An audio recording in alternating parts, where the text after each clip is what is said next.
Hi guys, it's me. This is going to be video number 2. I'm going to show you guys where I added my own ROMs via a ROM stick.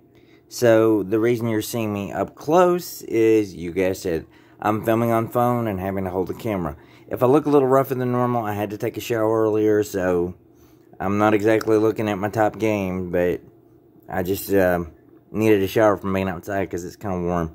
You may hear wind gusts up against my house, so, you know, I don't foresee that picking up on the video, but if it does, that's what it is. It's really windy today, but it's warm. It's about low to mid 70s.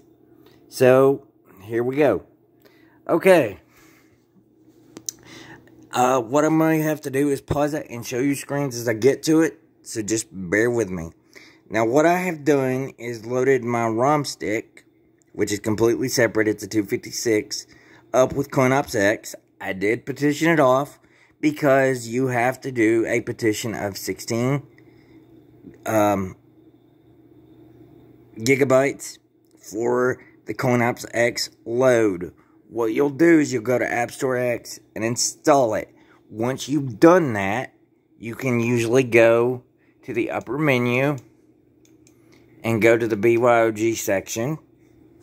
This is totally free for this part, because if you're on a USB device, it doesn't count against you or anything. You'll load it up by hitting the A button, because in my case, mine's already installed. Now, you can do this through CoinOps or Add-on X. It will do either one. I just tend to do this because it is faster. Now, what you're going to see is a long list here, and I have mine broken up by category in this case. So, I'm still within the environment. And I'll pick one that I want, just to show you guys. Because I heard somebody request Mortal Kombat. So we're going to show 1, 2, and 3. So just to prove that they're in here, I'm going to pause the video for a second. Because I have to go completely through the index because they're alphabetical. And as you can see, I've got over 173 pages. And there's a lot of stuff in here. This isn't even all of it. I've got over 7,000 ROMs on the stick.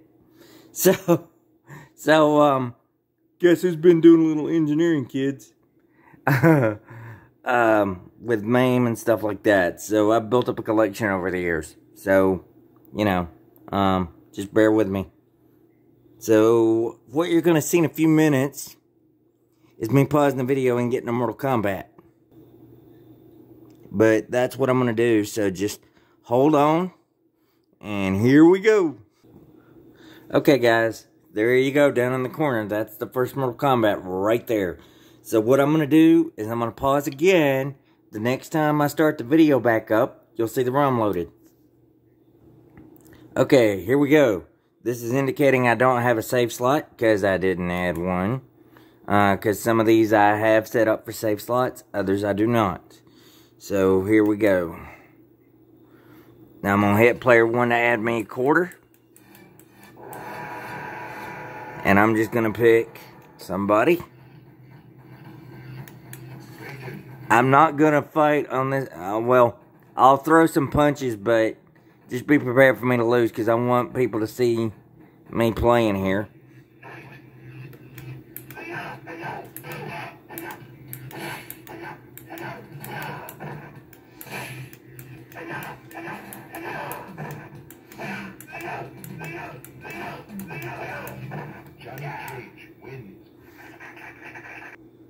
Here's the other two. Mortal Kombat 3, Mortal Kombat 2. Yeah, they work. Most of my ROMs have been working fine. I could load them up, but I just wanted to prove you could do 1, 2, and 3.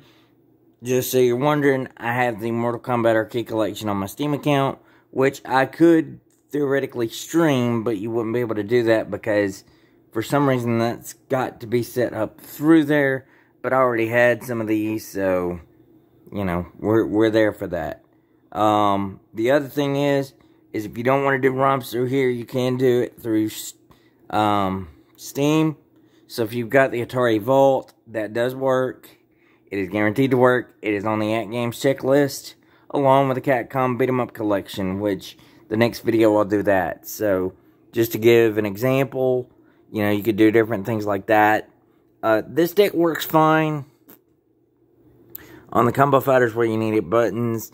I have a whole bunch of ROMs. I could go through and do it, but I've got to get a selfie stick. So probably the next time I can do it, I'll get a very tall tripod and put my phone on there so that my Israeli friend can see me play, and you guys can actually see that I'm pushing the buttons. So if you heard a lot of clicking when I was doing the Mortal Kombat thing, these things are kind of clicky due to the switches, but they're not terrible. Somebody like me is comfortable using this because generally in most cases, at least on Steam and a few other things, if it's got Xbox controller support, you can kind of get away with it.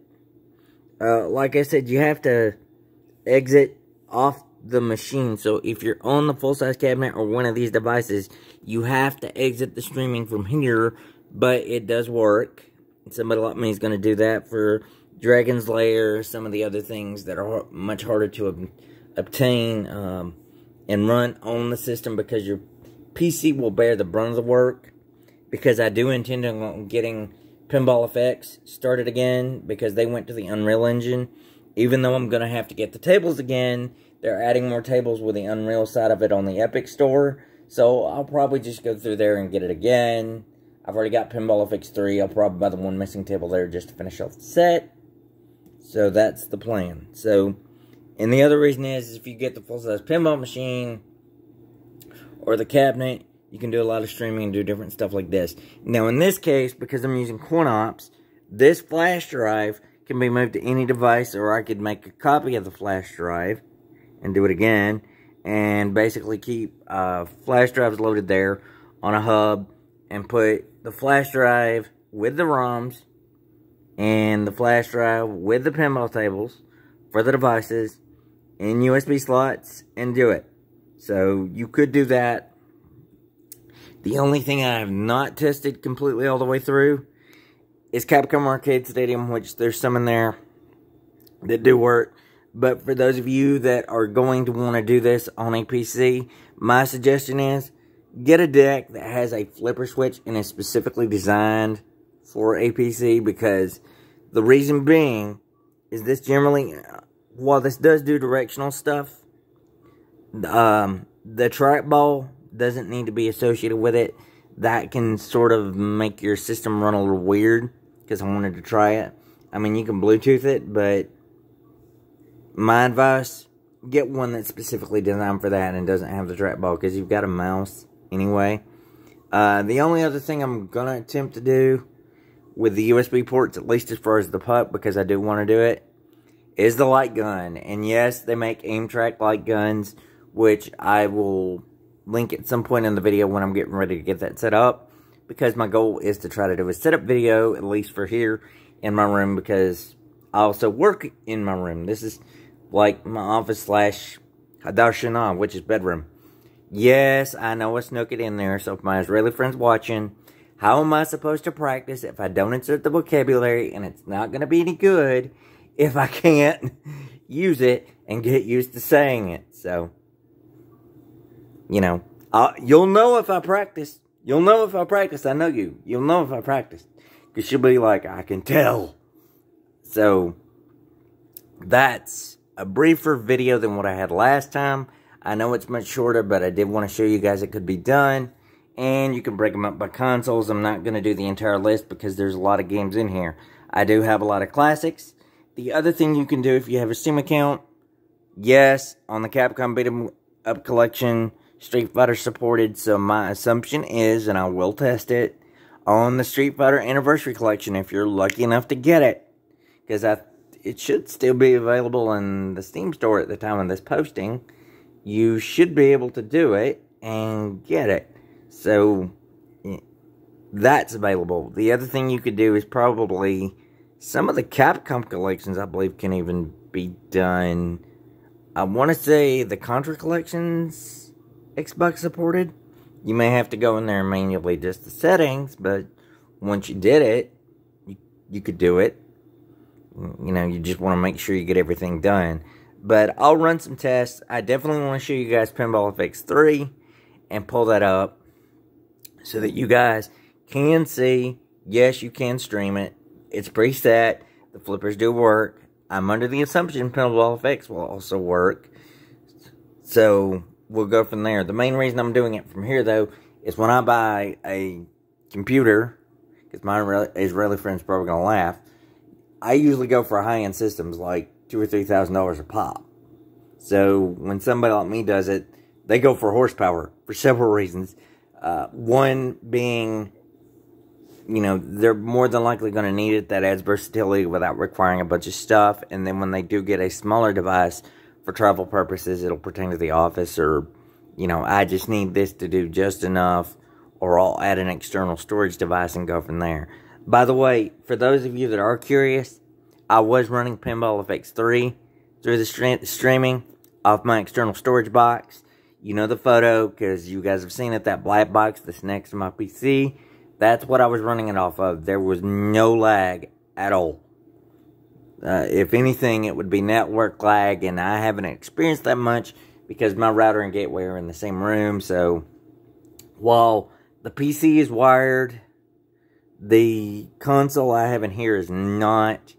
Theoretically, I could run a wire and attempt to do it. I just don't want to do it because it creates a tripping hazard and pushing the wheelchair and everything. So somebody like me, like in this case, unless you're far enough out, you could do it. I do have a wireless dongle, which I could easily switch on from my desktop and go wireless if necessary. So my advice would be, if you're going to go wireless, both of them should be on wireless. If you're going to go wired, both should be wired. The only other thing you need to do, like absolute certainty, just so you know, on higher resolution stuff, the AtGames ROM that is built into the Legends machines will not work. The reason being, I think my TV's resolution is too high on 1080p. I did report the bug. They're supposed to be working on it. At some point, I will do ArcadeNet, but, you know, like I said, the reason I got one of these devices and started getting into it, this is versatile, and for the investment, you could have a couple of machines and sort of cover all your bases, add your own stuff, and go from there. So, this is me being a computer nerd. So we'll just go from there, and I'll try to keep the video short. I don't like to go over 30 minutes at a time, because that to me is just long enough. After that, you start to lose people's attention. So, and I will do several other things to get everything set up, but I've got everything covered. For those of you that are curious, I did use a MAME emulator, so a lot of these ROMs do work. There's an add-on tool, which I could show you how to do the add-on tool, but I can't show you how to get the ROMs, because you got to be able to get the ROMs legally. So, you know, in my case, I did find a retailer to be able to get them, because they were licensed. Because I actually have some stuff from Japan on here that you cannot play in the United States, because that particular game was released in Japan alone. So, you know, please support the software companies. Buy your software. Don't copy the floppy. I'm old enough to remember that. Please support ROMs. Please support Steam. Try to buy the collections. Help preserve video game history. Do so accordingly, but also do it legally, and don't do anything gray. And happy gaming, folks. Look forward to video 3.